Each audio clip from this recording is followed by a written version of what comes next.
coming and joining us today. My name's Tina Fox. I've just gone around and introduced myself to everyone. I'm really happy to see your faces here.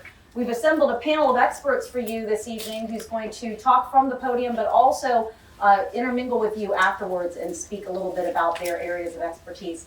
So tonight I know it's going to be an excellent discussion. We welcome any Q&A. We actually have a microphone set up here for you for the Q&A.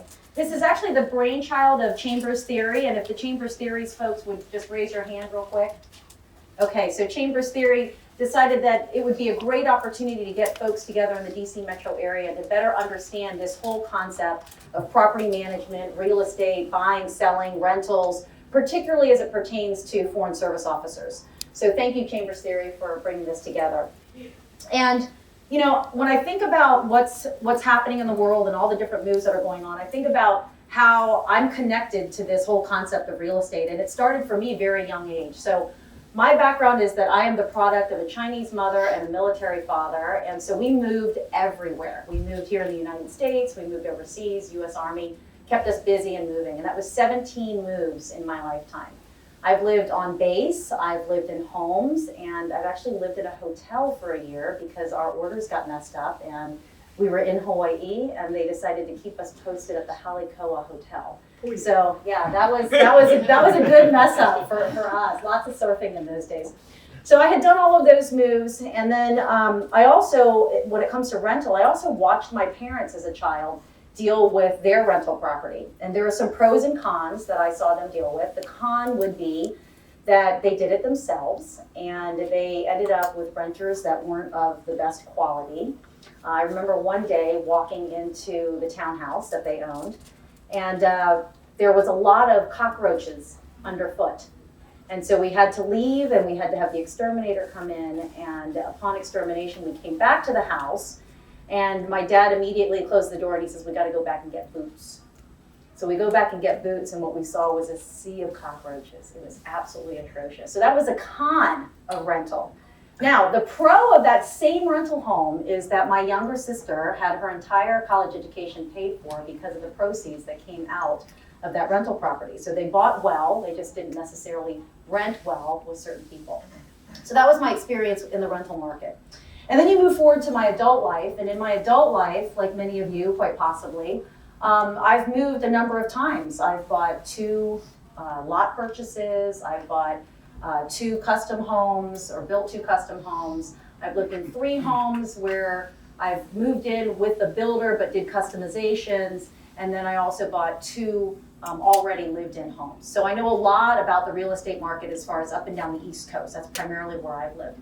And through all of that, I had a team of people that supported me. I had lenders, I had real estate agents, I had interior decorators, I had title and settlement, I had movers. So there was a whole team that I had that was surrounding me in that process. And man, am I glad, because I'm not an expert in any of that. I'm an expert in business development, but not necessarily when it comes to the real estate space. So that's my background a little bit, and I thought about how that might pertain to you. So how many people have moved at least 5 times here in their life? At least 5 times. Okay, so you understand the market to a certain degree, and I thought, well, if they're coming here and they've moved a bunch of times, what are they now expecting, particularly since we're talking about the rental? And I thought, well, maybe they're coming here to find out, is a rental a good thing or is it a bad thing? Is it a boom or is it a bust? And if I own a home already, should I go ahead and rent that, or should I sell that home and then go do my service overseas and then come back and then try it again and buy? Or should I just buy and hold? What should I do there? What about property managers? You know, are they worth the money that we pay them, and what are they doing, and what are they supposed to be doing? What are the types of things I should be asking my property managers? And then what about the housing market? You know, back in 2008, we had this bust, and that was very scary for a lot of people. A lot of people lost a lot of money on that. Is it a good thing to hold on in today's market? Where are we headed with that? So with all of that, I want you to know that today we're going to answer as many of those questions as possible. We're also going to answer your questions.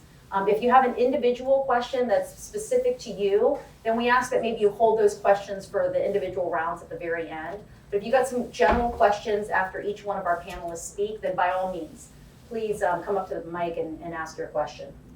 So with that said, I will tell you, not only you're going to get great information, but more importantly, you're going to have people, these folks right here, that you can connect with afterwards who, if they don't have the answers, they have the networks that know the answers. So this is a great resource for you as far as expanding your network, okay? Real quick, everybody should have gotten one of these in their chairs. I just want to go over the agenda for this evening before introducing our fine panelists. So we're going to start with the panel discussions.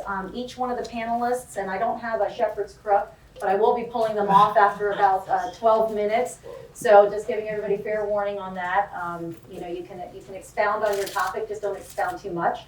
So everybody's going to have a chance to share a little bit about their area of expertise, and you can see what that is next to their name. Then, of course, we'll open it up to some Q&A from you all. There are going to be refreshments, hot and cold hors d'oeuvres that are going to be served on the outside of the glass wall back there. There are drinks right here in the back if you should need any during the panel discussion. And then at the very end, we're going to open it up for a small group session. So there may be somebody on the panel that you're real keen in asking some of those specific questions. They'll be positioned at those tables in the back, and you're more than welcome to go up and chat with them and get a little bit more details about your specific issue, okay? All right, so without further ado, let me go ahead and introduce you to my esteemed panel here. First, we have Andrew Reamer. He's down on the end here. So Andrew, there are a lot of numbers, so I got to look at my cheat sheet because these are very impressive people. And I know most of them personally, so I know the other side of them. I know the fun side of them, but I wanted to make sure I got the business side down as well. So Andrew is a guy who could pick the right properties. He has properties with the most equity to maximize net income return.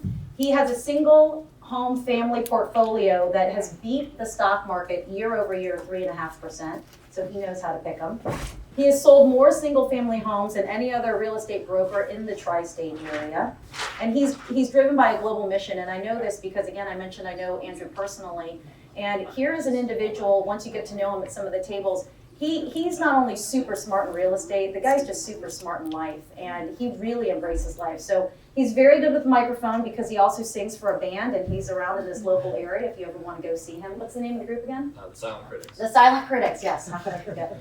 The Silent Critics. He plays guitar. He has climbed the tallest mountain in Africa, if any of you guys are into the outdoors.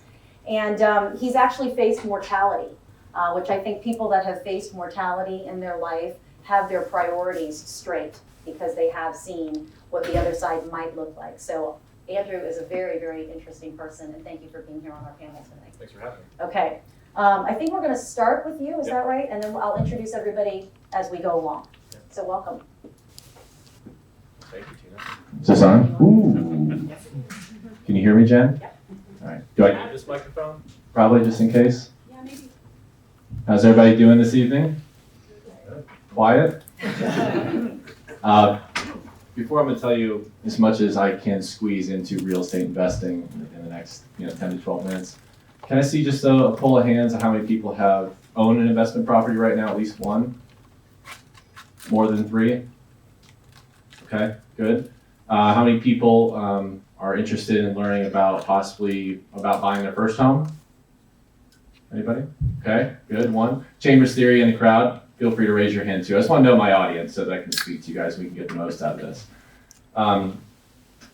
As Tina said, for the past 16 years, all I've done in real estate is lead organizations, actually around the entire country, selling as many homes mostly from a loss mitigation and a foreclosure standpoint. So I think it's interesting for you guys to know about me is that my perspective comes from what happens when things go wrong. And I'm great at mitigating what things when they go wrong when it comes to housing.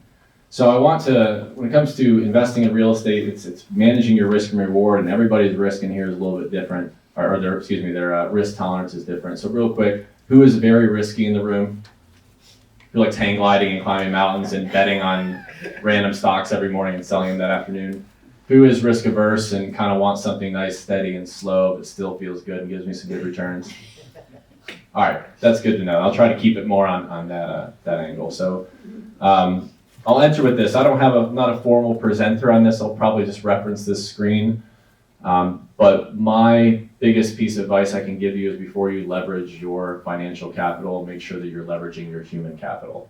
All my success has been based on I seek out talented people that are passionate about their trade, who that I can trust to do the right job for me. I own rental properties myself. I'm a licensed broker. I don't manage any of them myself. I don't sell any of them myself. Okay. So that being said, let's have some fun here. Did not bring my guitar. I'm sorry. And I'm the backup singer, by the way, so don't ask me to sing. Location, location, location. We've all heard it a million times. I just want to put a little bit of a new spin on it. If you're in the tri-state area of Washington, D.C., Maryland, Virginia, you might want to think more schools, schools, schools. Now, like I said, I've sold homes in Cuyahoga County, Ohio, down to Brentwood, Tennessee, up to Detroit, Michigan. It's not always schools around there as much as it is here, but understand that is the actual, probably the bigger economic driver, especially in Maryland and Virginia. So when you go in there and you're looking at different homes, you might want to check out what that school district is, because people will invest in their families and their children's more and unapologetically and blindly and sometimes recklessly, because they want to have the best future for their family. So if you're looking at a home and you see what school district it is, for better or for worse, understand that is going to have a very large economic impact on your investment. If you're on the flip side of it, if you don't have a family, I don't have any children, for one, and you live in the city and you have more of an urban lifestyle, then it's based on necessity. Anyone who lives around here knows that traffic is awesome. And so it's very important to live near public metro stations, public commuter routes, or just your necessities of urban living, such as your grocery stores, your nightlife, your restaurants, and things like that. So kind of your two big drivers. When they say location, location, location, don't say, what does that mean? Take it a step further. I'd say focus on good school districts, and also on, if you're going to think of more of an urban area, put it close so people don't have to drive that far and don't have to deal with the traffic. Make sense? Simple enough? This is going to be freshman through sophomore. If you guys want to get master's level, we can do that after. We only got about 12 minutes, so hang in there with me. All right, this is something I thought about before coming here to talk to you all today. Valuations are the sweet spot for investing, or is the key, as I put on the PowerPoint. How many people here look at Zillow and look at a Zestimate? All right, do you feel like that's a pretty fair value for a home?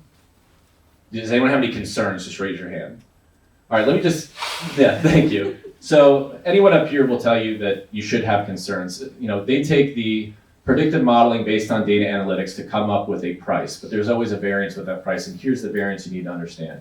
It doesn't take into account the interior property condition of a home, and not just how bad it might be, reflecting the variance negatively, but also if they put in renovations, the quality of those renovations, the quality of those appliances.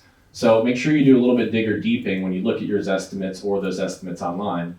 Also, they don't take into account functional and economical obsolescence. Two big words. I wish they would just simplify those. What they mean are, it's not telling you the price as it pertains to living right next to I-66, meaning the noise from the traffic, backing up to a commercial building, a parking lot just full of cars, things like that. So make sure when you're looking at the valuation, just know that there is more to meet the eye. And when it comes time to leveraging that human capital, find someone who really understands those valuations. Because I think when you're buying stocks in any investment, always says buy low, sell high, right? That whole buy low part, I'm gonna go into that right now.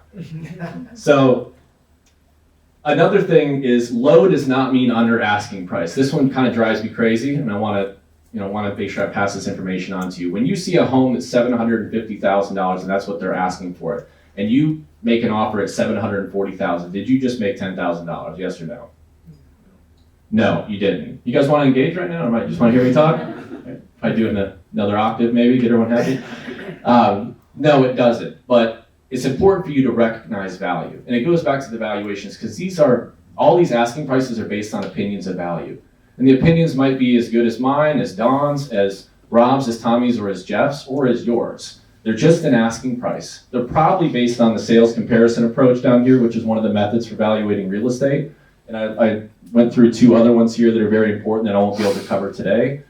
But what I want you to know is that you really need to recognize value and do your due diligence, because sometimes you might actually want to offer more than par or more for the asking price for a home if you see opportunity for value add or for growth. So it's just more of a fundamental concept. When you see asking prices, once again, you got to be able to dig deeper, and it's very competitive out there. Everybody wants a deal. Everyone wants to buy a great investment. So you got to be patient, you got to do your homework, and you got to be fast. And the best way to be fast in 20 places at one time is to know 20 really talented people. And then they can all represent you in those areas. So just to hammer that home, I know my realtors represent a lot of people who want to bid lower on housing. Man, it's such a great deal, but do you think we can get another $10,000 off? It's like, look, if it's such a great deal, it probably is, and everyone else sees that. So make sure that you actually do your homework. You might want to pay more, but paying more for the asking price, it doesn't mean you overpaid for a house. As a matter of fact, it might mean still you have an opportunity to make a whole bunch of money. And I'm talking more from the equity side and the earnings side, not so much from your monthly net operating income, which we'll go into, and I'm sure these folks will also talk more about that. So just make sure you recognize the value and don't be turned around by all the marketing and advertising, all the online systems we have. Those other two I just blew past. They really deserve another hour's worth of time. I wish I could teach you about after repair valuations analysis and your income approach. Those are good. The bottom one I'll just tell you is good for making sure that you're not buying a home in an inflated neighborhood, meaning is this house priced too much for this neighborhood, even if it looks low? Maybe the whole neighborhood's inflated and you shouldn't be buying there, at least understand what you're going into. And the after repaired value analysis is very key right now because everybody probably watches HGTV, looks around and sees all the fix and flips that are going on. That valuation analysis right there is the critical point, if you will, for determining your fix and flip purchase price.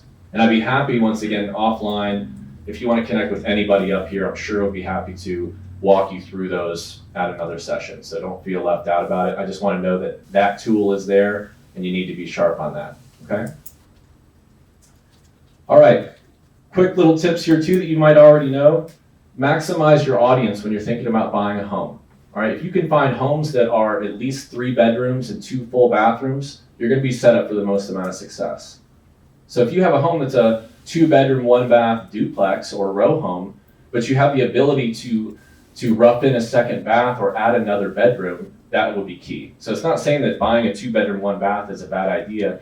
If you can maximize your audience by upgrading your home to a 3-bedroom or 2-bath, not only are more people going to want to buy your house because more unrelated parties can also live there.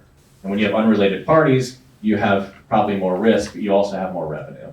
Right? If you only have 2-bedroom, 1-bath, you're limiting your amount of people that can actually buy that or want to buy that home or want to rent that home.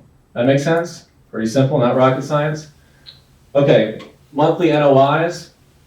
I always say aim for monthly net operating income of 6.5% or more. I used to put together a fund of properties that we wanted to take public as a small cap fixed asset firm on Wall Street, and they traded about 6.5% or greater. So there's a math equation for your net operating income that you can find and we can share. But just to give you a benchmark, if you're doing your due diligence on a home, you should be able to actually probably blow that out of the water when you do your math. Like, man, mine's at 10% or even 14%. That's solid. But if you can do it at least 6.5% or better, based on Wall Street's risk analysis for fixed assets and single family, that's winning. Okay. So if you take all of your revenue on a monthly basis you get from a tenant, say it's $2,000 a month, and you back out your property management services and you back out your principal, interest, taxes, insurance, and any common area maintenance that you have for the property, and you divide that by the total amount of revenue that you're getting on a monthly basis, it's going to give you that. I know I just spit that out like vomit, but that's going to be the formula that you're going to Google later, or I will send it to you, okay? If that number is 6.5% or more, you're doing great. Also, one key thing about this whole meeting, we are not flipping stocks or even flipping houses right now. We're talking about real estate, long-term holds, buying and holding. Real estate is a long game. Sure, you can make a lot of money in a short period of time, and we're happy to show you how to do that, but it is a long game, and there's nothing wrong with investing over the long term. Biggest bang for the buck. Am I going too fast for you guys? Or do you like the speed at 6:15 at night? All right. Biggest bang for the buck. Flooring and paint go a long way. You don't have to be you have this great vision for aesthetics and cosmetics, although it's key. Like if you watch a lot of TV and HGTV, flooring and paint go a long way in terms of raising the value. Have vision when you see these properties. All right, you can make any house a home. That's the truth. All right, but when you walk in there and you look at if it's mold, there are people that specialize in remediating that. Look at deferred maintenance and problems, at least with a curious eye, and say, let me bring my general contractor out here and show him or her pictures from a magazine and say, if you did this for me in this house, how much would it cost? Okay, and understand that. And that's probably the easiest way to simplify that. Look for those value add opportunities for yourself and don't shy away. Also, spend your money on the kitchen. If you don't have a lot of, if you're on a budget, you only have $15,000, $20,000, depending on the house, spend it on the kitchen and the bathrooms, especially the main bathrooms, okay? Any of these people disagree with me after all this? I'm just walking out. I already covered the first one again on the last slide. I like number 2. I've always wanted to build a teleportation device and go back in time. And it sounds childish, but I think I've figured out a way. This is supposed to be fun for you guys, so I thought that was a pretty sweet thing to put up there. So number 2, go back in time. If you can buy a home that you plan on living in at least 97% of that value or less, technically you've gone back in time, and here's why. Historically, real estate appreciates at 3% a year, meaning it goes up at 3% a year. So after you did an amazing financial analysis and your realtor who you're working with or someone up on stage has hit it from every angle and says, here's the value we feel is good for this house, and you buy it at 3% today, you've technically bought it at the value it was a year ago at par, which I think is pretty cool. And if you can buy it for 94%, you went back in time 2 years. I could keep going, but I think you guys get the idea. We're not getting any younger, but the house investment is going to be a lot smarter. So, going back in time, that is actually possible. Don't let anybody tell you that it's not. Got a way. Return on renovation, little play on words here. Make sure the money you spend improving your home will yield you a price of 12 to 15% more than the cost of your repairs. A lot of times we get the question of, if I put this kitchen in, will I get at least that money out? Or how much will it improve my house if I put in these new kitchen, this bath, this appliance, this new AC unit? You guys ever think about that? Well, how much will it raise the value? Or am I spending too much? I can't tell you that because every situation is different, but what I can tell you your benchmark should be is 12 to 15%. If you're not pulling permits, or your contractor's not pulling permits, if you're not doing anything structural, electrical, or plumbing, and it's just cosmetic, and you're bringing up the value of the home cosmetically, the return on investment for that kind of labor should be between 12 to 15%. Right? And if you can get more, fantastic. But that hopefully gives you a good number for those renovations. Tina, how am I doing on time? Fantastic. See that 2 minutes. 2 minutes to go? Yeah. Holy smokes. All right. 20 more slides. No, 2 more. There's more than meets the eye. Be the scavenger. Like I said, everybody is looking for homes out there. How many people look online to find their home? Everybody's hands probably go up. They're probably cold, so you're sitting on them right now. The thing is that there are so many other homes available that people don't normally see. Realtor.com, Redfin, Zillow, whatever everyone uses these days to actually search online. There are homes that are in receivership, they're in probate, or how about this? There are people that haven't even decided to sell their house yet. So don't just define your available inventory by what you can see online. If you hire the right real estate broker, they should be able to use other methods and work hard for you to find you those other homes. They might not be available, but I'm telling you the inventory exists. So don't get frustrated, be patient, challenge the people that work for you and make them work harder. I'm telling you right now, there's a ton of inventory that is available that you can't see. Is that frustrating? It frustrates me because I have to work really hard to find it too. All right? But knowing that, be patient and be ready and be diligent, because when it comes, you're going to want to jump on it. Last thing, room for growth. If you can buy a property that has room for growth, either through adding an addition and more space, or even better yet, you buy a home that has a kitchenette in the basement, that has a walkout and a separate entrance, like an English basement or an au-pair suite or something else that you can rent out to an unrelated third party, your returns are going to go up exponentially versus just a single family related parties that are renting that. So look for those opportunities as well if you're trying to get a good return on your investment from a rental vehicle. And this is my last slide, so I'll slow down for a second. I feel like I'm going to make it. Condos versus fee simple. Who here thinks a condo is better to buy without reading? All right, good. Everyone here is smart. So if you can stick to townhomes and single family homes, you're going to minimize your downside risk. The reason is because land doesn't depreciate. It's not going, we're not creating more land. All right, so if you can buy a row home or a townhome or a single family detached home, still double check the ownership is fee simple and not condo. But if you can buy one of those, you're gonna have a better long-term return on your investment because you get the value of the land and you have the ability to improve on the value of that home. If it's a condo, you just own the space. A lot of times you're gonna have high condo fees and you're gonna have market saturation because there's 5,000 people that look just like you right next door. And you're not unique. And we know like diamonds that unique is valuable. So there's a whole lot more than this. I'm gonna pass the mic off right now, or unless you guys have any questions. I'm not gonna drop it because that's ridiculous. All right, I told you he was built for the stage, ladies and gentlemen. So there is one place in the world I know where they're making land, and that's Dubai. But they're just pumping sand out of the desert and onto the beaches. But you know what they say about building on top of sand, so it wouldn't necessarily do that. Thank you for all that information. Quick question for the audience, just making sure everybody is wakey paying attention. What were 3 areas of the house that Andrew said that you should invest in? Not people that are in real estate. Kitchen, Master bedroom. bathroom, and all right. See, they were paying attention. You did bring value tonight. You did bring value. All right. So our next panelist is none other than Don Magruder. What does not look the same up there? That is Don Magruder in red. Thank you for bringing estrogen to the table. So Don Magruder is not only a personal friend and my CPA, but she is CPA to many, particularly those that own small businesses and also folks that are in the military or in foreign service. And that's probably because Dawn married her high school sweetheart, and they are still together after how many wonderful years? 40. 40. It's always a test when you have to go back. 40 years, and upon marrying him, he was a part of the U.S. Army, and they spent 8 years over in Europe.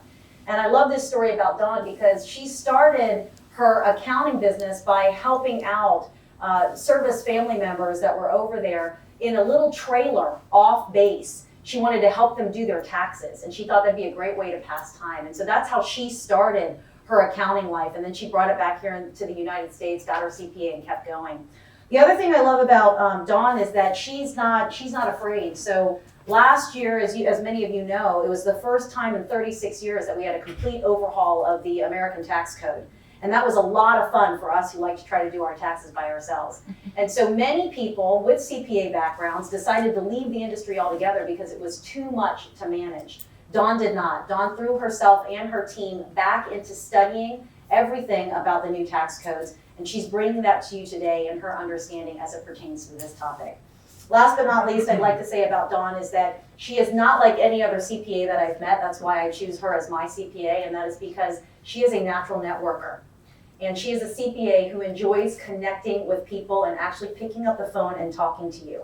That is very rare to find in a CPA. So if you're looking for somebody who knows the numbers but also knows the people, Dawn Magruder is your lady. So with that, Dawn, go for it. All right, thank you, Tina. So it's interesting when I did my slides, I have to talk about taxes, right? So I have to try to keep everybody alive.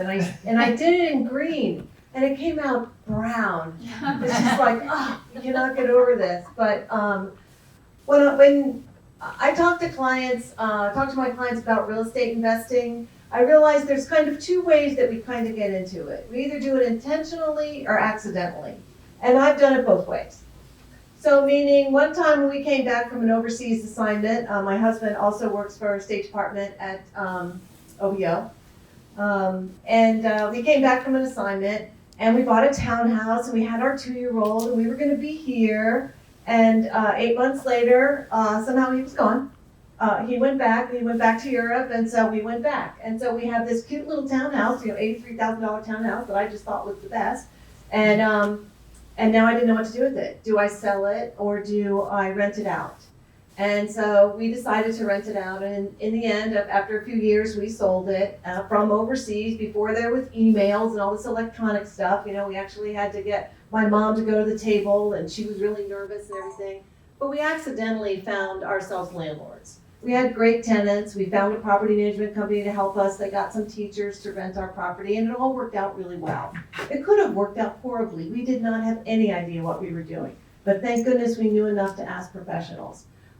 Later on, when we came back, we do have some year-round rental properties ourselves as well as some vacation rentals. So I feel like in working with all of our clients, we do have many foreign service officers because of my husband's connection with state as clients. It's very interesting. Anyway, to start our program off. All of us have been exposed to real estate investing at a very young age. You know, we were all really, really interested in it. And why is that? Our exposure started right here, right? In Monopoly. I love this slide because I look at it and, I see the houses. Now, we might not build 4 houses on one property unless you talk to Andrew. I'm sure he has a way. But I look at that as each year the rents go up, right? The property becomes a little more valuable. We're all looking for those hotel rents. But when I look at that as well, I see the money, but I also see the risk, right? You see the roll of the dice. You see the we don't want to wind up in jail part, right? And that's where Uncle Sam gets to participate with us in our real estate investing. So now that we're real life people with real life responsibilities, and Monopoly game is a little bit different. I still love it. So there's 2 sets of tax implications, and I want you to know that all of my slides will have a cartoon on it. It's the only way to keep your attention in a tax lecture even for 12 minutes. It's hard, all right? So 2 sets of tax implications when you own a rental property. There's 2 times that Uncle Sam wants to know about it. Of course, how the IRS treats the income, right? Andrew talked a little bit about that, and everybody up here is going to talk a little bit about that. But every year you have a reporting requirement, and Uncle Sam wants you to report your income. So if you have a renter in your house less than 14 days or less a year, you don't have to worry about anything. That money is yours. Enjoy. Almost no one here, I believe in our audience, is only going to rent a house out for 14 days or less. So we do have to report all of our rental income to the IRS. And eventually, how does the IRS treat the sale? Right? The first, I'll tell you right now, is ordinary income. It will be taxed at your regular rates. When you sell it, capital gains, better rate, right? But that's part of your long-term investment strategy. When you invest in real estate, whether you're intentional or accidental about it, it is part of your overall investment portfolio. This is another asset that you are investing in, right? You are investing in your savings account, your 401k, your retirement plan, right? You're investing in other outside investments, real estate being part of your overall portfolio, kind of a balancing. We kind of sometimes we lose track of that. You know, we're all about our 401k and putting money aside, but where else are we investing? Real estate is part of the market. So rental income. I just told you that Uncle Sam wants you to report all of it. It's taxed at ordinary rates. Advance payments of rent. If you have a tenant that pays you ahead of time, like you might collect the first and last month's rent, the last month's rent is income at the time it's collected. All right, so if at any point they're paying you rent ahead of time, it's reported on the tax year that you receive it. That is different from a security deposit. Security deposit you hold in personal escrow for them. It's not taxable income at the time you get that. What if a tenant pays your water bill, for instance, right? A bill came to the house and that's not normally part of their lease. How is that treated by the IRS? That is rental income because it's in lieu of rent. They paid a bill for you. They paid the guy coming in to cut the grass or whatever. That would have been your responsibility. I have a college rental. We don't allow them to cut the grass. I'm sure all the neighbors are very happy. We don't have the guys on the tennis team trying to cut the grass, so we pay for the grass cutting. Services in lieu of rent. Once again, if they do something, right, they repair something. Let's say a painter is renting your house and says, look, I'm going to paint your house. Can I paint your house instead of paying you rent? That is rental income to the IRS. Now you get to deduct the expense as well. You have to put a fair market value on that. And hopefully if that is his profession, his or her profession, they have a dollar amount you've agreed to that. But the IRS is aware. They are looking to make sure that all of the rental income is reported. Of course, there are allowable deductions, right? We don't just have to report the income without any kind of expenses. And this is the part everybody is super interested in. How much stuff can I deduct? Well, of course, the cost of cleaning and maintaining the property. I'll go through these pretty quick. Mortgage interest, real estate taxes, insurance. Not your entire mortgage payment. You know, a lot of times I have clients that come in and they say, okay, here's my rental income, and then I'm paying my mortgage payment and I'm doing these other things. I'm like, the whole payment isn't a deduction, just the interest and escrows and the insurance that you pay. No principal payments. Advertising and marketing, right? Whether you do it yourself, sometimes you do it online. I recommend, of course, hiring a professional. They have a way to get out to way more people than you do. And you're gonna want their expertise later when the tenant's in there, so you don't have to be the real landlord. Payments to the property manager and other professional services, HOA and condo association dues. One I failed to list up here that I thought of coming over was, of course, travel, which will be very important if you're overseas, right? So your trips back to check on your property, you will be able to deduct part of that travel back, okay? But not the whole cost of it. That is not the only reason you're back, unless it is literally the only reason you're back. Typically, it's not, but you will be able to, now you're able to deduct expenses that you would pay anyway, right? That wouldn't be deductible. So it's a terrific benefit for that. Because you're going to meet with your property management company, hopefully you're going to meet with your CPA, hopefully you're going to meet with a real estate agent or someone because you love investing in real estate now, what's the next property, right? You're gonna have to see, does it need painting, does it need, what's going on?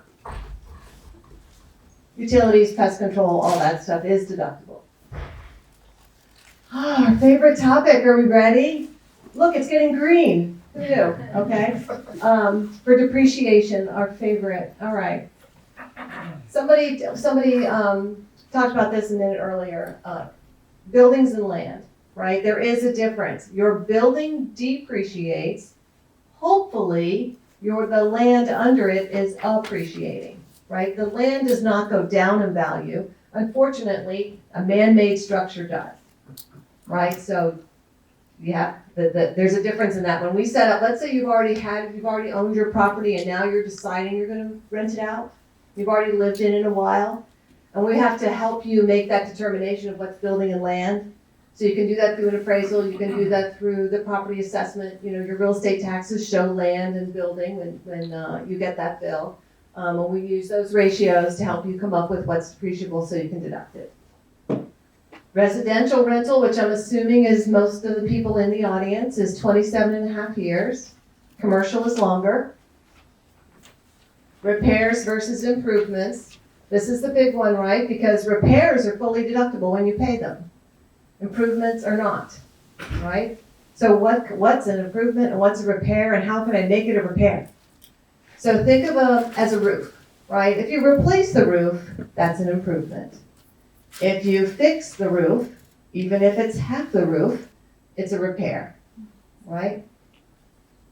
Other things, if you replace the appliances in the kitchen, those aren't, you will probably be able to depreciate those on a much shorter your lifespan or write them off. If you do a kitchen remodel, that's an improvement. That's a longer period.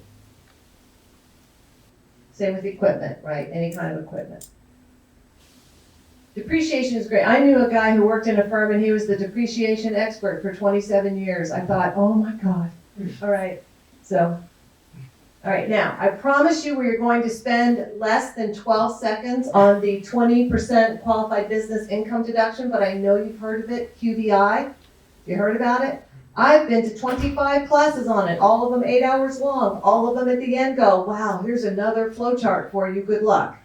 The QBI allows some taxpayers to deduct as much of 20%. All right, what this means for you as a rental property owner. If you have a profit, you may be able to deduct 20% because, of course, there are income limits and phase outs, super complex, end of slide, right? Because it's very individual to each person here. But I figured you might have heard about it and I wanted to jump at the pass. All right, reporting on your tax return. Schedule E. All right? All rental properties go on Schedule E. But the income, all the expenses, the depreciation's gonna follow on there. A lot of times, your rental investment will now come out at a loss, right? Now what happens to that loss? Can you deduct it against other income? A lot of times not, okay? Because there are income limits and phase outs. But you don't lose that rental loss. Let's say even if your rental property was cash positive, right? You receive rents from your tenant and your expenses are less. But you come to me and say, how come my Schedule E shows a loss? I don't know. Well, depreciation comes in, right? And I say, well, then I have to give the first bad news. It says, but you can't deduct it on your tax return this year. And you go, oh, what is the point of this? I said, remember when we talked about how real estate investing is long-term? You don't lose that passive loss, okay? You should be tracking that on your return. Your CPA should be tracking that for you, because what happens? Eventually, when that property does have a taxable profit on a return somewhere down the line, as depreciation gets less and less, your rental income gets higher and higher, you can go back and harvest those losses against that profit, or when you sell it, right? Hopefully you're selling it at a gain. That's the point of owning real estate for a long-term investment, right? I think we all can recognize in here who've had properties for a long time, it will go up. It does go up. I can't believe my mother's house she bought for $30,000 sold for 1.2. Oof. I think my brother and I were just insane. We didn't get all that. But we do track that, because I that's always a misconception that you think that right away, if you have a loss, you're going to be able to deduct it. You may not be able to, but you do not lose it, because that will come into play later when you sell. Keep receipts for 7 years. That's all the little credit card receipts. Your credit card bill is not enough support for the IRS. I've sat across the table many times where they say, I want to see the actual receipt. The beauty of it now is that we don't have to have 1,000 shoeboxes, each with a year on them, right? You can scan. The IRS will take scannable receipts. It's a beautiful thing. And the shoeboxes. I did have a gentleman come in with the proverbial shoebox who hadn't done a tax return for 10 years, and all fit in one Timberland boot box. All right, another story for another time. All right. Keep the purchase documents, of course, and any improvements until you sell the property. Right, we will need that when we're calculating your gain or loss. All right, not rented all year. We briefly touched on this a minute ago. If it's 14 days or less, free income, go on your own vacation, it's gonna be awesome, all right? Very few people rent their house for 14 days or less. We could talk Airbnb and stuff, but I don't think that's our audience today. Personal use, 14-day rule or 10%. Here's what I want you to remember about that. 14 days or less, or 10% of total days rented. If you rent your house for 180 days and you personally use it 18 or less, you're okay, right? That's free income, you don't have to report it. But if it's less than that, it's 14 days. I don't think that really pertains to anyone here, but that slide is in here. Sale of property, we're happy. Right? We've made our profit. We're awesome real estate investors. Now what? We're going to get capital gains.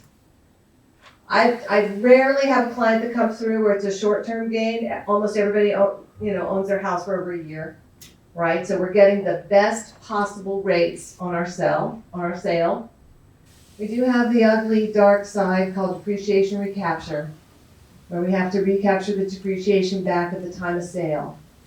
But if you're working with an awesome team who has helped you find an awesome property, who's helped you track it awesomely over all those years, your profit far outweighs your depreciation recapture. I have to mention it because I just have to mention it. And my favorite slide of all, when we think about it, all right, the IRS, like the sign says, it's theirs. The IRS is going to get their share, right?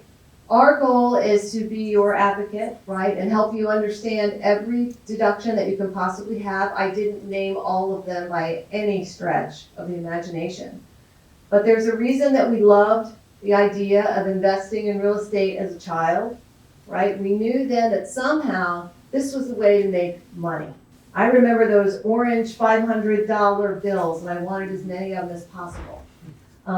And so I hope this has been informative to you. Tax consequences or the tax implications or the tax benefits of owning real estate are amazing. So I hope I get a chance to talk to all of you. Thanks. All right, thank you, Dawn. So the most important thing to remember out of that presentation had nothing to do with any of her slides. I'm going to tell you the most important thing to remember. This woman's name is Dawn Magruder, CPA out of Fairfax, Virginia. If some of that went over your head, you could just call her. That's the most important thing to take away from there. All right, so next up we have Tommy Chambers. So again, this is the brainchild behind tonight's event. I want to thank Tommy again for this. Tommy's also our Foreign Service kid. He is an entrepreneur, he's a real estate executive, and I love this. I love the fact that he's a prop tech entrepreneur. So what does that mean? Well, I'll get to that in a second. With Tommy hails from a background of everything Foreign Service. Both of his grandfathers served 25 years plus in their lifetime. And Tommy calls himself a 3CK, which I wasn't sure what that is, but a 3CK is a third culture kid because his brother is also a captain in the U.S. Marine Corps, and he and his parents have been in 5 different countries before he was even the age of 7. Now, an interesting story about Tommy is that his dad in the 70s decided to go into a real estate brokerage house because he wanted to get some investment property and he was going to go overseas and he wanted to know how that was going to be managed. And lo and behold, who was at the front desk? But Tommy's now mom. So fast forward a couple, 3 decades, and Tommy ends up working for that same office to which his parents had met. So he had real estate in his blood and he had Foreign Service in his blood from day one. And since then, Tommy went on to individually contribute more than 1,000 individual residential transactions. In the last 20 years, this includes 125 million in sales transactions, and he manages over 1 billion in single-family residential assets, and he is now known as one of the top 1% of individual real estate residential leasing agents worldwide. That also garnered him the position of being on Forbes Real Estate Council, so congratulations on that. And last but not least, that prop tech entrepreneur that I talked about, that is something that's very exciting. He has built an app that is going to be to your benefit if you are going to be renting property, and I get to be one of the guinea pigs in using this app, so I'm very excited to use it. I know a lot about its background, and with that, I'll give it to you. Thank you, Tina.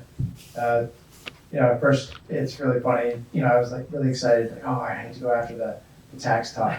This is going to be easy. And you got cartoons and Monopoly, and you made it fun. And I'm like, oh no, I'm not going to see. Of course, you also got to leave it to the band guy to bring up unrelated parties in his discussion. So, also, I'm excited to see all of you, and some of you I've met recently, and some of you are long-time or former clients. And when I have a current client come into a seminar and I'm talking about how to select a property manager, I get a little bit nervous. Like, oh, wow, what's Toby doing here? She's trying to seek out how to hire property managers. I thought I was your property manager. But this is about you, and this is directed at Foreign Service. And what this is for is this story. 1 year from now, maybe you're in Nairobi, Kenya, maybe you're in Brussels, Seoul, South Korea. It's been a huge year for you and your family. You've been passing health physicals, taking immunizations, language competency tests. Maybe it's new schools for your kids, new colleagues you work with, or intense missions to fulfill. Maybe there's been a recent earthquake in the country you're stationed, another nuclear missile warning shot from a hostile neighbor country, or an outbreak of the coronavirus in the region that you're in, and you're on high alert.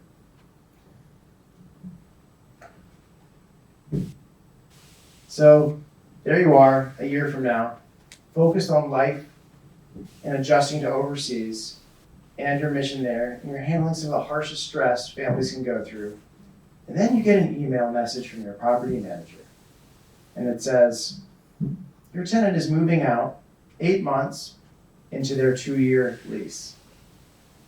Suddenly, you're nervous, you're irritated, you have to host this new burden and stress, and you have so many questions. You are busy taking care of the rest of the world. Who is taking care of you? This discussion is not about Chambers theory. It's about how wherever your property is that you're going to be renting out, how you can select the right property manager to protect your interests. So if you listen closely in the next 10 minutes, I'm going to guide you on how to interview these property managers, some key mindsets to take into those discussions, whether your property's in San Francisco, Kansas City, Miami, or here in Metro DC. How many of you have seen that commercial for AT&T that says just okay is not okay? And we're going to talk about that in just a second, but the mindsets we're going to talk about is what separates the stressed and humbled landlords from the confident and successful real estate investors. And that's what we're going to focus on tonight. But first,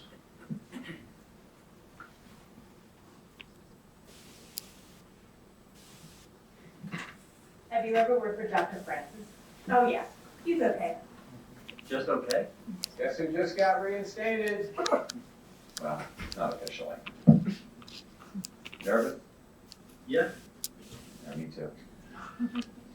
Don't worry about it. We'll figure it out. I'll see you in there. Just okay is not okay, especially when it comes to your network. AT&T is America's best wireless network according to America's biggest test. Now with 5G evolution. So First pretend step, the 5G. patient is you. That's our thing. And instead of a surgeon, you're wondering about your property manager. What does the nurse say? What questions do you want to ask before you commit to this surgeon or property manager? Throw out the mindset of just looking for competency. Throw out hiring someone you think is nice and willing to help you out. Just okay is not okay. Stop taking shortcuts of your own. Avoid the horror stories you sometimes hear about. Admit it. I'd love to see you raise your hands. Someone, if not all of you, have heard a horror story about a property manager. Raise your hand if you've heard a horror story about property management service. It is a much maligned industry. Okay. Now, how many of you want to add the burden of hiring and paying a problematic property manager? How many of you want to manage your property manager? So, since I don't think anyone fits that category, let's get into how you avoid those mistakes and you land the right property manager. Let's go to the mindsets. Mindset number 1, treat this as a business. Dawn alluded to the IRS is going to treat your rental income, your expenses, as if this was a business. Rob, when he speaks about how to prepare your property for the marketplace, good businesses talk about how they're going to attract good customers. The approaches that each of us are speaking of are taking business approaches to getting the most success for you out of your property. So take that mindset in as you are a business owner. You are the CEO of your home. Your tenant is your customer. Who are you going to hire to help you manage your business? Who's going to give you decision points, guidance, perform the body of work necessary for your business to be operating efficiently? You are the CEO. You should be making these decisions, but you need good management support. Do you align with your manager's business philosophies? Do you agree on how to posture your business to attract customers? All right. This is a personal story here. Will you listen to your property manager's guidance? Will they communicate to you and partner with you on the important decisions? Do you hire someone that gives you valuable advice, or do you hire someone that's going to say yes to you? This is a property that I said yes to the landlord when I was a 24-year-old property manager. Who in their right mind hires a 24-year-old to manage their property? Not many people. But when you want someone to say yes to you, and I'm desperate to take on a new client, I say, sure, I'll find a tenant for your home, and I'll take this on. And this is only 2 pictures. I would love to show you the full portfolio of this home. Yes, this was a Foreign Service officer, and actually Maureen, I met this Foreign Service officer many years ago after one of your seminars you put on. And what was interesting is he even attended a similar seminar that said, how to prepare your property for rent. This is not how you prepare your property for rent, except with one major positive distinction. The property differentiated itself very differently from the others. So you want a business manager that's going to give you good advice, not just someone who's going to say yes to and oblige to your own ideas. I think another thing when we're talking about this business manager, are they using the right tools for success for you? Are they utilizing MLS? Why does it matter whether it's on MLS or Zillow for that matter? And Zillow has been an effective marketing avenue for a lot of landlords, but is limiting yourself to 1 or 2 channels, limiting your market exposure? Does it maximize your off time or vacancy time? Does it minimize your potential rent? You want to understand, are you getting accurate information of pricing your property from the Zillow algorithm? And we're talking about computers deciding prices. Prices are very subjective. Okay? I like to call it the theory of relativity. If you see one property for $3,000 a month, it does not mean anything. If you see 10 properties for $3,000 a month, one of them is going to stand out to you as the best value in the room. How does a computer algorithm decide what the right price is? Price is the best choice available at the same, value is the best choice available at the same price point. Or if it's the same product, the best price represents the best value. Second mindset, the tasks are very equal amongst property management firms. Ask them what differentiates themselves from other firms. All firms perform rent collection, inspections, coordinating repairs. Rental income reporting is required. It's not something special that a property management company does. They have to report that on a 1099. Don't look for what they do the same. Ask them how they do it and how they do it differently than others. It's not just the tasks that are performed, it's their sense of mission in doing it. We talk about sense of mission. You need to understand, how is this company performing as their own business? Are they introspective? Something really amazing happens when you start tracking results and metrics. You start tracking things, then the things that are important to that person or to their clients, they start to get better at them because they're tracking them. They know whether they're getting better or worse. They can start to problem solve, create solutions to get better at the things and the numbers that are important. If they're not tracking numbers, they're not tracking metrics, they're not measuring performance, then they may not be trying to get better. Understand, are they introspective? Are they measuring success? Do those measures of success match yours? And don't take statistics made up at the table for granted. Well, do take them for granted because 83% of statistics are made up on the spot. So is that one. This is my favorite thing when you're doing a property manager is capacity to care. Specifically, what is the ratio of properties to the property management staff? Is it 30-1? Is it 95-1? What is the infrastructure supporting and behind that staff? What's the experience level of the individuals on that staff? These things affect the promptness of communication from the property manager, the depth of service they can provide, the expertise in each phase of property management. It also affects the job satisfaction and the turnover of the staff themselves. Can they demonstrate this capacity to care? If you have more time to dedicate to your clients, do they go out of their way to create value for you as a client? I'll give you an example.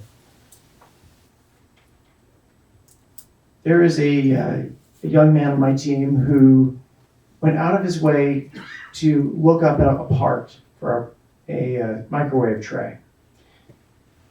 The first property manager before us saw this microwave tray was broken, and they said, oh, well, we can send out a contractor out there to replace the microwave. It'll be $450. It was just the tray, it needed to be done. But property managers don't go out there to put the trays out there themselves. They hire contractors, right? Not if they have capacity to care. There's certain things they can do. They're not technical experts at replacing air conditioning coils, but if they have direct access to ordering the parts and they have the time to do these things, then they can create value for you in this process. Also, don't be fooled by this line. We care for your home as if it were our own. You look at most property management websites, you'll see it. It's almost on every single one of them. Do you know what that property manager's house looks like? You know what their office looks like? Maybe you should conduct the interview at their home if they're claiming this. Okay. It's about results, it's about mindsets, it's about being introspective, not meaningless phrases that sound cute. There's some other legal functions as part of this capacity to care. You know, legally, you have to be a broker to hold escrows. If you're holding security deposits, holding rents, rental escrows. Not if you're a landlord doing it yourself, that's fine. But if you want to hire your cousin to manage the property for you, they can't be holding security deposits and escrows without a broker's license. Also, you want to make sure the person who's looking after your home has a legitimate connection to the results. I can tell you a ton of times I've heard this. Well, the realtor that helped me buy the house is going to list it on the market for rent, and they're going to charge me half price on commission. Sounds great. What could go wrong with someone charging you half price, doing rentals when their business is sales, and they have no connection to what happens when that tenant goes into the property? Well, it's the property manager's problem now. It's the landlord's problem now.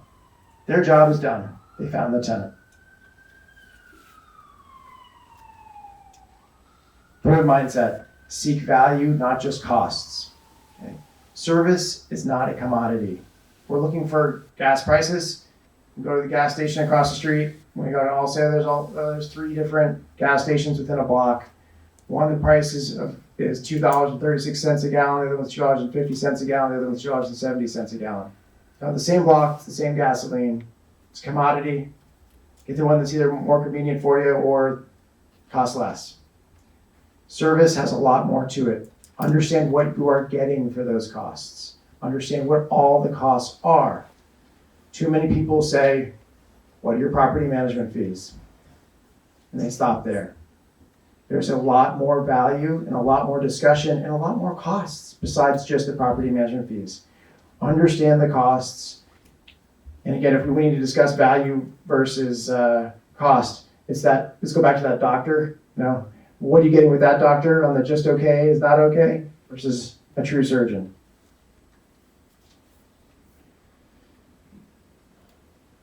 So let's go back to that email that you received wherever you are around the world.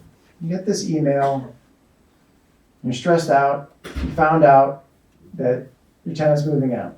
Are you the landlord that gets that email? Maybe you're in Cairo or in the brush fires in Alice Springs, and you say, oh my gosh, can't take the stress. What am I going to do? I have so many questions about what to do next. How much is this going to cost me? Should this even be happening to me? Are you that person? Or are you the landlord that gets that email and says, wow, I'm so glad I can make one call. I can send one email to get the job done. I'll get the best results and I can have confidence in what comes next. They know what's important to me. They know my home, and it's incredible how well they prepared me for this scenario. You get to choose, and the first choice starts right now. It starts with how you interview and select your firm. Your first choice is making the choice to make a good selection. So, in closing, I want to challenge you. In these folders, if any of you care to pick them up, there's a pamphlet that says good questions to ask property managers when you're interviewing them. It's about 7 pages long. Not an especially fun topic, but You have the opportunity, I'm not gonna read those to you, to look over those, think about them, utilize them when you're interviewing property managers. But what I want is for you to get the most out of tonight. So I want you to ask the questions tonight that you came here to ask when we get to Q&A. And I want you to feel comfortable asking the questions that might make a little property manager look bad. Ask those questions. What are dangerous questions for property managers and realtors to answer? Okay? Let's ask the tough questions. Let's ask the questions that are going to give you value. Again, you are so busy trying to take care of the rest of the world. Who's going to take care of you? So I love capacity to care. There's something I know about Tommy is that he has a huge capacity to care. He's a big family guy, not just in his immediate family, but his business family and his clients. Hence why he created this app. When you finally get to see this app, you'll see that it's for the benefit of the clients. That's where Tommy hails from. Moving on to Rob Chavez. So I'll be honest, of all the panelists, I know Rob the least, but his name precedes him big time because he is well respected in the real estate community. He's also very connected with Foreign Service. I did not know this about him, but he's the son of a Foreign Service officer, and he himself has moved 11 times in 7 different countries before the age of 17. And because of this, he developed a sense of home and how important home was. And they owned a home here in North Arlington, and he remembered always going back to that home and how wonderful that was. And as he moved on in his life, he decided to make his entire career about the home. So Rob is the CEO of Casa Group, which is underneath the umbrella of Keller Williams. And when I say his name precedes him, it's because of the fact that Rob is not just excellent at what he does, he is such a student of what he does. He's become a trainer for other agents that want to make 7 figures or more. And Rob does this because he has an authentic curiosity about the real estate space. So he studies this space over and over again. He's going to talk to you a little bit about preparing your property. He's done this for over 510 different families and different homes in the Northern Virginia metropolitan area. And so without further ado, here's Rob Chavez. Thank you, thank you. Is this on? Hello? Okay. I feel like we're kindred spirits here, right? If you're part of the Foreign Service. Tommy, I was in that earthquake, right, overseas. I did have those medical tests, and so it's an honor to be here.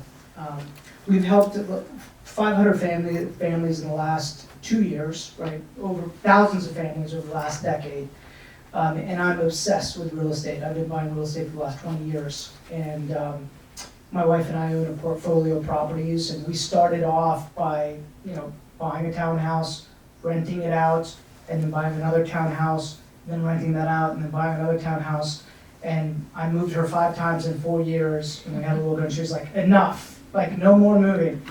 But we've accumulated a pretty large portfolio of homes, and so I'll share with you today some of the things, some of the strategies you should know when it comes to getting your house rented quickly, efficiently for top dollar.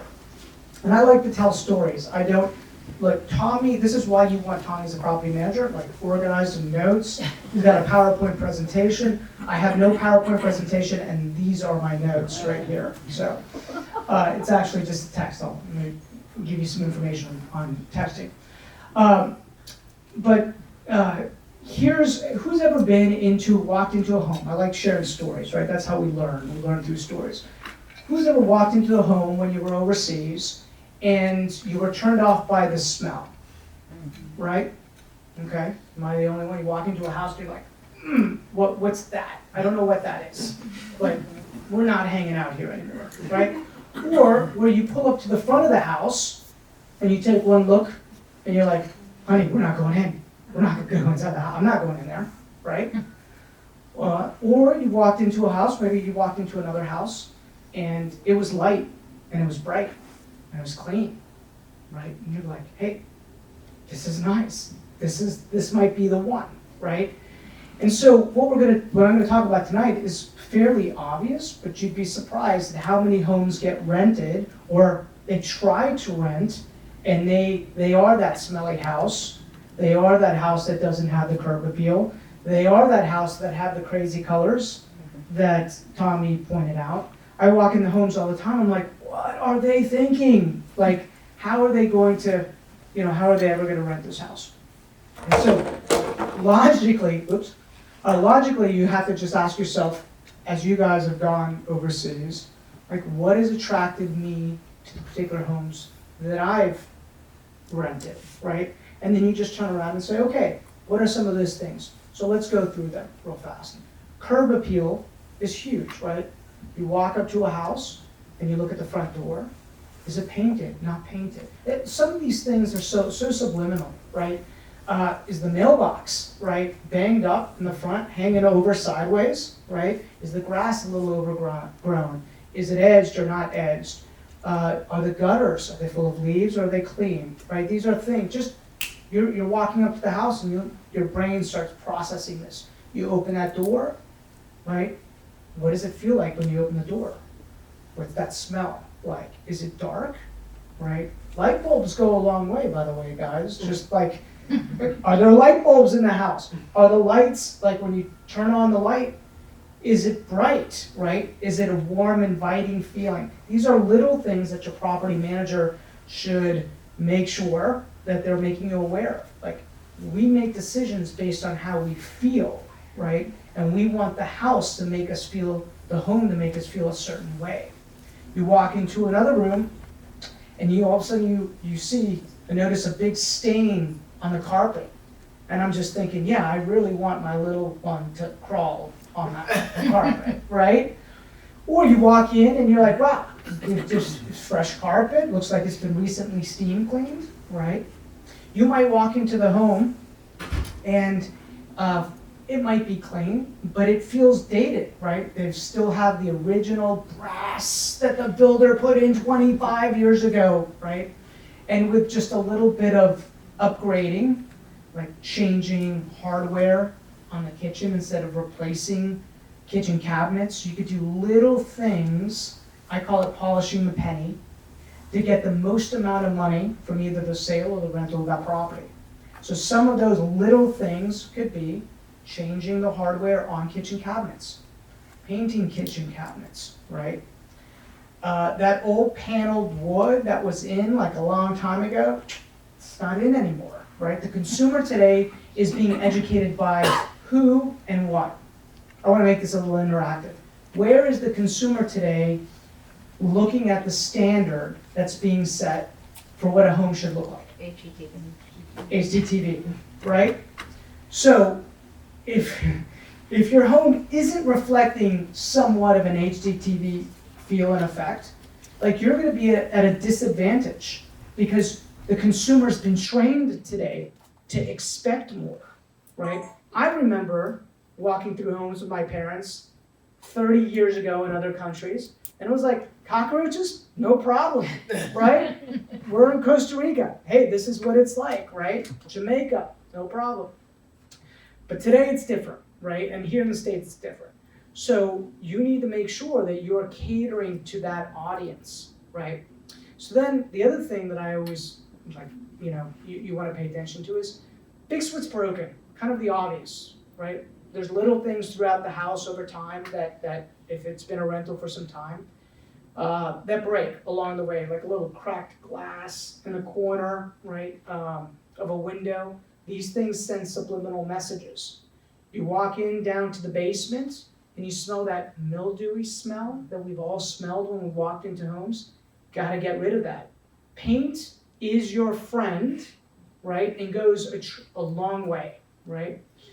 You open up that HVAC or that utility closet, and is it dark and dirty and full of cobwebs and spiders and or is it light? Have they painted the concrete like a submarine? What's it called? Like the gray submarine to make it clean. Have the filters been changed recently? Right? Has an HVAC recent service been done? Right? These are all subliminal messages that you're sending to that tenant or to the prospective buyer. It was funny. My wife and I at one point we ran and owned a property management company. We had 300 units under management, and it was a lot of work. Right, I take my hat off to property managers. It's a lot of work. And what she said was something interesting last night when I told her I was going to have this conversation. She said, those first impressions, you're training the tenant of how you want that house to be kept, right? And I was like, ooh, babe, that's deep, right? That's deep. And you know, that's wisdom, that comes from experience, right? So you're gonna hand over the house a certain way, your property manager is gonna hand it over a certain way, and you're essentially training those people on how you want that house back, right? And so make sure that you're presenting it in a way that is gonna cause you to get it back, you know, the same way. That's why you hire a good property manager that's gonna make sure that they're evaluating people, running credit checks, all the rest, background checks, but I digress. Go up, like let's say you walk through the house and you go up into the bathrooms, right? We talked a little bit about putting the money in the kitchens and putting the money in the bathrooms, right? And you see that old, like, what do you call it? Like globe lights, the old ones that were put in like the 80s, right? Is that still in the house? You know, like for $40, you change that out and it makes a drastic improvement into the look and feel of that bathroom, right? You change, again, the hardware on those cabinets in the bathroom. You paint, you neutralize, you know, any crazy colors that are out there. You fix any wallpaper that might be coming unglued, right? And so these things are obvious, right? But sometimes they're not always so obvious on our own home because we live in one home one way and then we have to sell them and rent them in another way. And so, so just know that the consumer today has been trained by HDTV and what they see in the media, and their level of expectation is way higher. So you're gonna have to kind of match that, right? Now, one of the things that Tommy said was, when you're renting a property, it's always priced in relation to what you get, right? It's always priced in relation to what you get. So you don't have to do those things, but guess what happens to the rent that you collect? Drastically goes down, right? And with some basic polishing the penny, you drastically increase, right, the rent that you receive. And because this is the way I would want you to look at your house, this is the way we look at our homes, is that each little house is a business. And that little house should give you a specific return. It's a business, so you should run it like a business.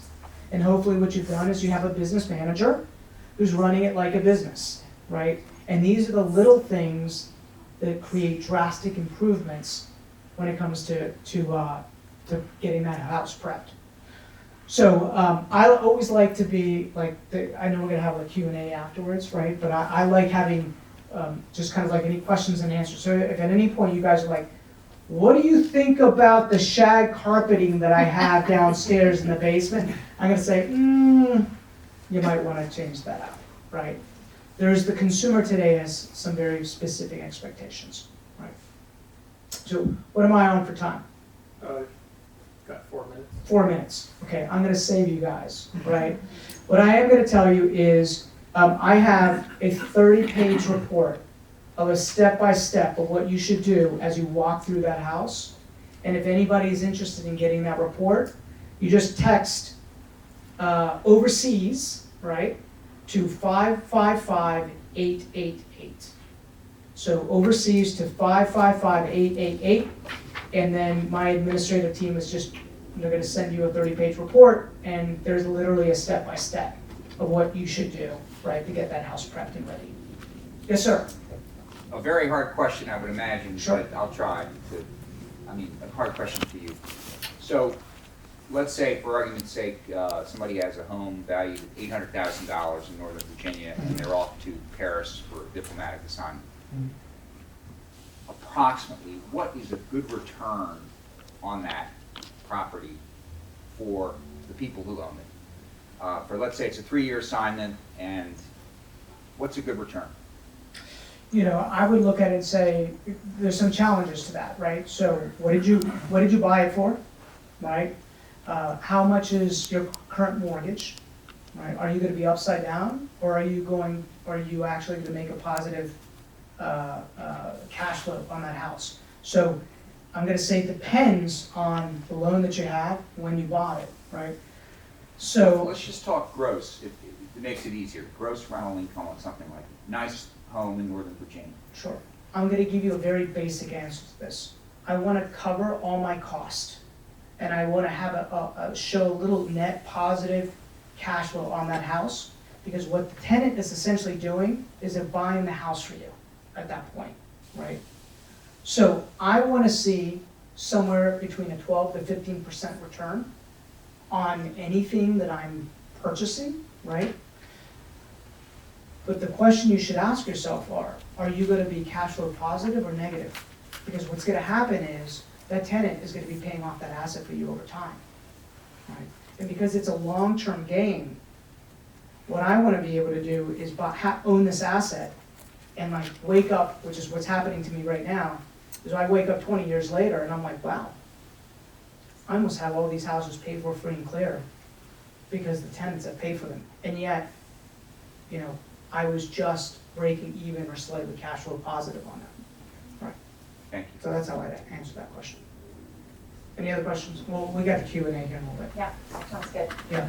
All right, so now I know it's Rob Eagle Eye Chavez, and I found myself sitting up a little bit, making sure there wasn't a hair out of place and my glasses weren't smudged, so thank you for that. Sure. So our last speaker this evening is Jeff Nowak. Jeff has spent the last 18 years as the principal and attorney for Cobalt Settlements, actually 5 years for Cobalt, but 18 years in the title and settlement space. Interesting story about Jeff is that he actually married into the military lifestyle because his wife is the daughter of a U.S. Army colonel. And so he's been indoctrinated into all things Army. But Jeff actually hails from Michigan. And a quick little story on Jeff is that one year he found himself working in the office and a woman came in to purchase a home in Fairfax, Virginia. And she had just purchased 3 other homes in 3 years, so she knew that the closing process can be quite a mess because of all the paperwork and everything that was expected to hit the table at one time. And so she was expecting this exact same thing to happen, and it did not. It went extremely smooth, and I was so taken with him that I decided to make him my husband. So Jeff and I are business partners. We're husband and wife. I know a lot about him. I won't share all the personal stories, but he's excellent at what he does, and he's here to share with you a little bit about how all of this is affected in the legal space. Jeff. Thank you. So yes, you can save all the "you outkicked your coverage" jokes. I'm well aware of that. I know where I stand in the pecking order. So I have a great deal of empathy for Dawn because, like Dawn, I probably have one of the driest, possibly most boring subjects to talk about. And while I do have a PowerPoint, I am an attorney. So I have a PowerPoint thanks to Mia, who is a valuable member of my team, and her long-term goal is to be one of you. She loves the Foreign Service, and that's her long-term goal. So she's here to rub elbows with all of you. So any sort of wisdom you can share with Mia, that would be great. But she helped me with this PowerPoint, so I have notes, and I've also made some notes as we've gone along. So. Scientists say that the average human brain can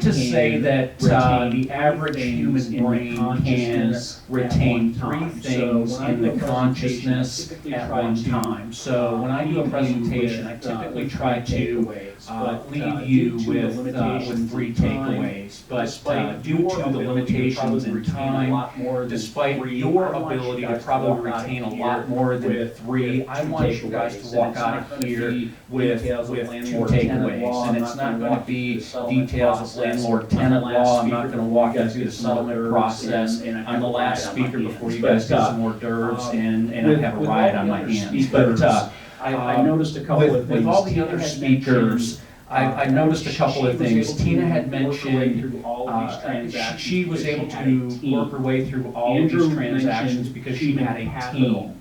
Andrew was described as a human networker who had Dawn was described as a natural networker who had connections. Tommy said something about you are deep in the jungle, and Rob said you want to make one call. And Rob said something about you need to have a business manager. So the first takeaway that I want you to have is you cannot do this by yourself. And I'm sorry if that offends you, but it is a truth. You cannot do this yourself. Let me see if my slide is up to. Oh, okay. There we go. So you cannot do this alone. And again, I'm sorry if that offends you, but I hope that you've learned something through the presentation so far that's the truth. Now, because my 10 minutes of telling you that you can't do this alone is going to be very frustrating, and I'm not going to answer a single question of the dozens and dozens that I'm going to raise, I do want to leave you with something concrete that you can take home and you felt like you learned something from me. And that is something that I get questions about all the time, is the execution of legal documents when I'm overseas. So those are the two things that I want to leave you here with today. So why do I say that you cannot do this alone? The reason for that, if you think about all of the legal implications of owning a property and being a landlord, it is astronomical. I have been a lawyer for 25 years, and I've practiced real estate law for 24 and a half of those years, and I couldn't do it alone, because what you have to have experience, if not outright expertise, is in contract law.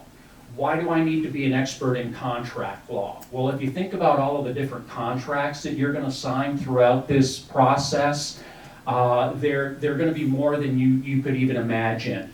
If this event has inspired you to buy a property because you don't currently own one, you're so inspired that you want to go out and find one before you go overseas, you're going to have to deal with realtor agency agreements. You have to sign a contract with a real estate agent who is going to represent your interest in that real estate transaction.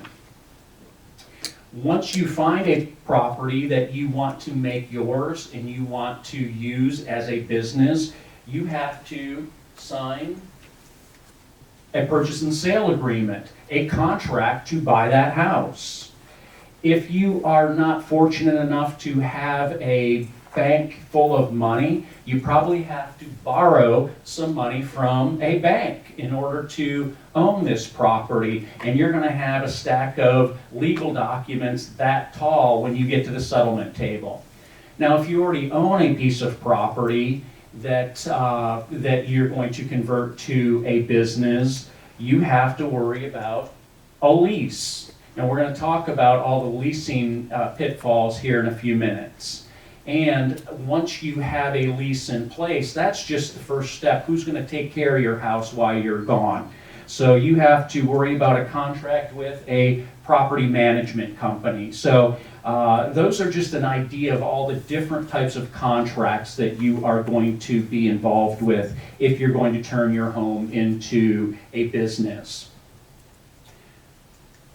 Well, let's talk about your expertise as a corporate or a business lawyer. Well, where does that come into play? Well, most people, when they have a business, they want to separate their business assets from their personal assets. They don't want to get sued in a business world and have their personal bank account be emptied or their personal home be taken from that. So you're going to have questions like, can I put my rental property into a corporation? Can I transfer it to an LLC? Or many of you, with the risks that you are taking in your professions, have estate plans in place, and many of those estate plans include revocable trusts. And I get questions quite often that, does my revocable trust protect my assets from claims of creditors or judgment holders? So those are the kind of things that a corporate or business lawyer is going to tell you. What about, do I need a business license to turn my home into a small business? It doesn't end there. Let's talk about landlord-tenant law, and that's what you thought you were coming here for. Questions that a landlord-tenant lawyer are going to answer for you is, what kind of lease do I use? We have some choices, or you have some choices, if this property is only one or two that you own. You can make a decision whether you want to have a tenant sign a common law lease or what we call the Virginia Residential Landlord Tenant Act lease, which is a statute that's about this thick. And really good reading if you're really hard up for that long plane ride to your posting. But there's a big difference between those two leases, and if you don't have the time to sit those two contracts side by side, you better know somebody who can walk you through that process. Which one should I use? It has impact on how much of a security deposit can I use or can I collect from a tenant. It also talks about how much rent that you can collect if you have a tenant who defaults on the contract and refuses to move out and you have to evict them. So these little nuances are really, really important, and they're things that, the average person cannot do on their own. You've got questions, and I alluded to it a second ago, is I got someone who just stops paying rent, but they're still living there. How do I get them out of the house? It's not easy, to tell you the truth. It's a very structured, time-sensitive, calendar-dependent process that if you get halfway through a 30-day notice to quit, which is what they call it in the legal world, and you miss a filing deadline, you start all over at phase one or day one, as opposed to just fixing it and continuing on. So you could have a tenant, if you're not dealing with the right folks, being in your home for months and months without paying rent before you can get them out and get somebody who is going to pay rent back in. Here's a big one. Fair housing laws. Discrimination's bad. Can I discriminate in who rents my house? You'd be shocked to know that there are certain circumstances where you can. And wouldn't you like to know when you can and when you can't? And the things that you can't, wouldn't you like to know all of the things that you can't do? And there's a laundry list. You've got federal law, you've got state law, you've got municipalities, you've got things like in Washington, D.C., how many of you knew that political affiliation is a protected class under fair housing laws? So if you own a house in D.C. and you don't like the incoming president and you refuse to rent your home to a supporter of the incoming president, well, you've just violated fair housing laws. So it's a really tricky thing. So you want to have someone that you can rely on to tell you all those things. Let's talk about something really scary. Litigation, personal injury attorneys. Any of you have experience in that realm? What if you get sued because of something that your tenant did?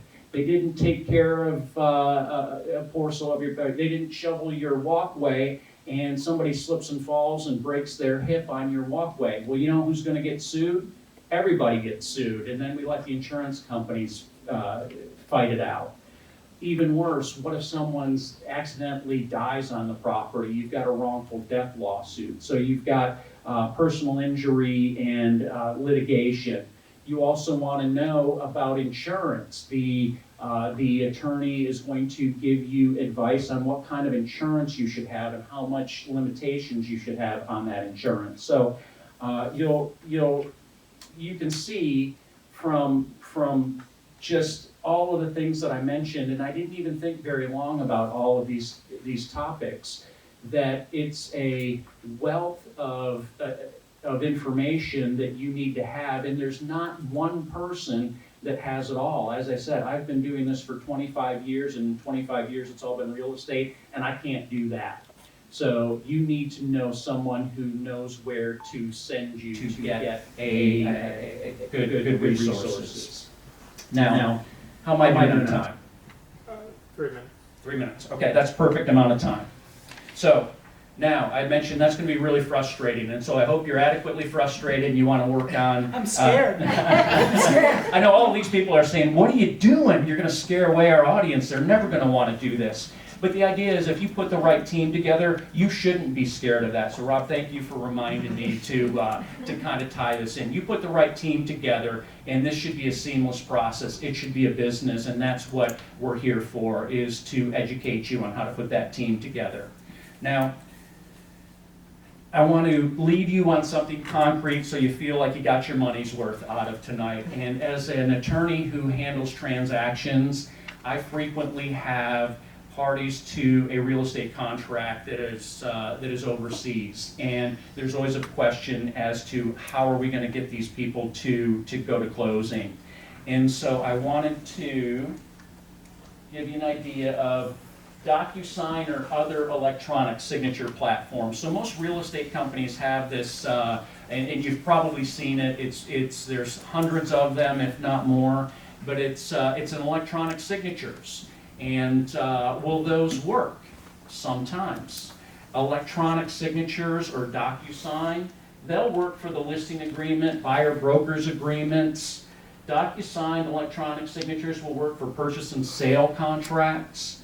DocuSign will work for leases, so that's what we're here about, is converting your property into an investment property. So you're overseas, you have a new tenant that wants to come in, you can execute that lease via DocuSign or other electronic means. Perfectly legally binding. But let's talk about other legal transactions.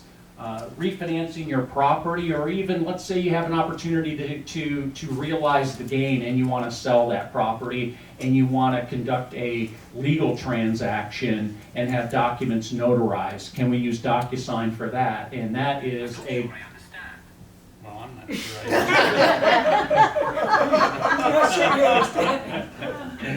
Well, let me see if I can clarify that for you, Siri.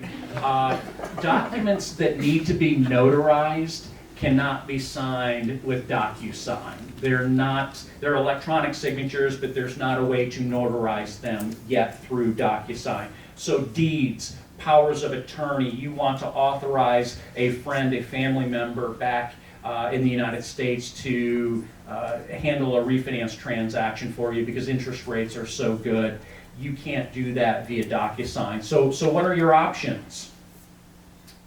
Well, your easiest option is to do a power of attorney. So appoint someone back here to handle that transaction for you. But again, we have to worry about getting that power of attorney notarized. So where can we get that done? Well, most of you will probably be working in an embassy or the consulate, so that works perfect. It's easy for you. Having documents, legal documents like deeds and powers of attorney, they need to be notarized in the presence of a U.S. notary. So at the embassy, at a U.S. consulate, that will work. And so if you have access, that will work very easy. Now I understand it's not quite as easy as it sounds because you have to make appointments, and I don't know if there's fees charged. But we also have now, where can we get to? There we go. All right. We have electronic notary platforms, and they're really interesting and really useful, and we can use them in a lot of cases. But we have not yet got to the point where lenders will accept electronically signed and notarized documents. So if you are purchasing a property and you're using your own hard-earned money, we can do that all through our electronic notary platform. That's not a problem. But if you're borrowing money from Wells Fargo, they're not going to let you use that. So that is a situation where you'd have to use the either the embassy or you'd have to appoint a power of attorney. And how that electronic notary works is it's actually really cool. It's like a Skype video or a FaceTime thing, or any of those video conferencing. And if you have a computer or a phone that has a microphone, you basically log into the system. You'll get an email from the platform and it says, you've got documents, would you like to view them? You view them, you call us, you ask questions, you get your questions answered, and then there's a button to summarize and to call a notary. and then an online notary will come on in a video chat with you. They'll ask you to hold up your ID next to your face to make sure that it's you.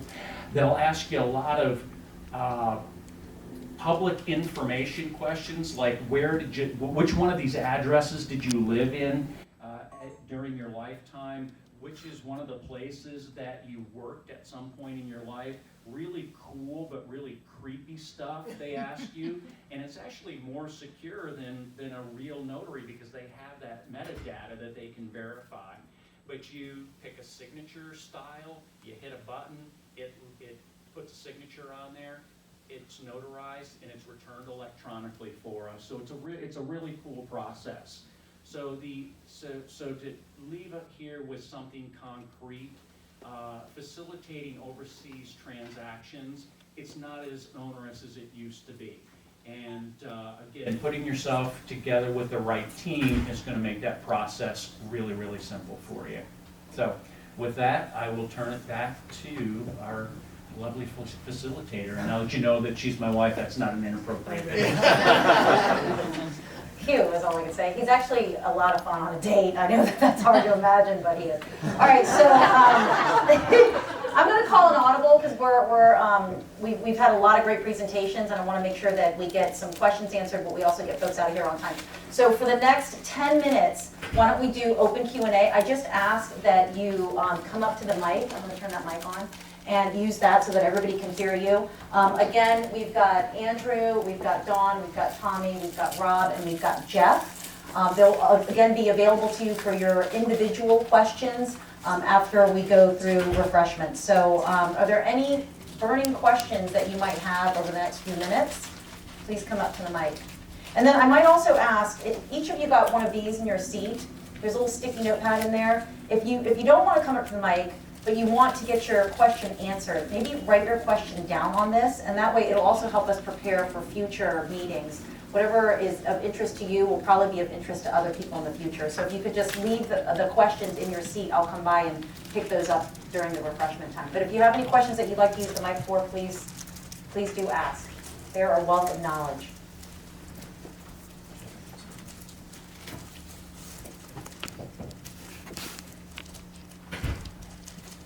Actually, Dries, you raised a good point when you asked Rob a question about return, and you know the contrarian side of this is got my brain thinking that people are always like, oh, what is my return with return? That is the potential return that you can earn for your business of renting out your property. There's a lot of things that happen between here and there, and most landlords start off with assuming, oh, well, the rent's $5,000 a month, therefore I'm going to make $60,000 a year, and they start with gross revs. And what a lot of people forget is that it's really the annual cash flow, or really it's the after-tax annual cash flow, that allows you to make better decisions as a landlord. And what I mean by that is a simple question. I ask anybody, okay, would you rather have $2,500 a month for your rental property or $2,300 a month for your rental property? And that answer is simple. Everyone says, I want $2,500 a month. But if you could have 2,500 times 10 or 2,300 times 12, now it changes the game. And the point is, vacancy is one of the greatest costs any landlord will go through. And there's other costs that landlords can go through in pitfalls. And when you plan everything based on 100% operating efficiency and gross revs, then you're making a plan that's destined to fail. Because you'll never reach 100% or hopefully 100% occupancy, yes, but 100% maximum efficiency. So start looking at things as landlords from an after-tax annual cash flow, or even better, if you can, have the foresight to look at things from a multi-annual. When I'm gone for the next 3 years overseas, whether I'm in U.S. Embassy in Moscow or Brussels, wherever I am, like, what is the most rent I can receive there? But I've got to earn that as a landlord. And I got to earn that with good decisions. And it might be better. I might be better off getting 2,300 times 36 than I am getting 2,500 times 30. It was a pleasure to have you here. I don't think we're doing a wrap, right? So this is our wrap. It was a pleasure to have you here. I know Chambers Theory is doing this tonight. I hope that they continue to do this because I think that there is a need. And if you know of anybody who has any questions or they may be in this situation and couldn't come out tonight, please let them know about us and we will get them connected with the right network because it's really all about knowing these people that can support you in this, in some cases arduous, but in other cases really awesome process. So good luck wherever you're going to be posted. We thank you for your service as always and thank you for coming tonight. Pleasure to see you.